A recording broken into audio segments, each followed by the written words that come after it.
మన జీవితాన్ని మార్చడానికి, మన బ్రతుకును మార్చడానికి, మన యొక్క స్థితిగతులను మార్చడానికి యేసుక్రీస్తు అనే దేవుడు శరీరధారిగా, నరధారిగా, రక్త మాంసములు కలిగిన వాడిగా, ఏమంటే మానవుడుగా ఈ భూమి మీదకు వచ్చాడు.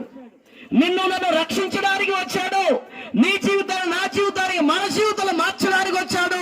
మన బ్రతుకులను మార్చడానికి, మన జీవితాలను మార్చడానికి, మన స్థితిగతులను మార్చడానికి ప్రభువైన యేసుక్రీస్తు అనే దేవుడు 2026 సంవత్సరాల క్రితం ఈ భూమి మీదకు శరీరధారిగా వచ్చాడు.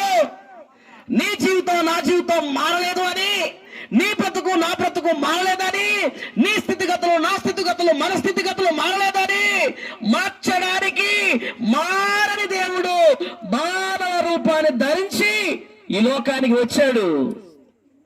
ప్రియమైన వారులారా గమనించండి, మనం మారాలి. మన బ్రతుకు మారాలి, మన జీవితం మారాలి, మన నడవడికలు మారాలి, మన మాట తీరు మారాలి, మన ప్రవర్తన మారాలి.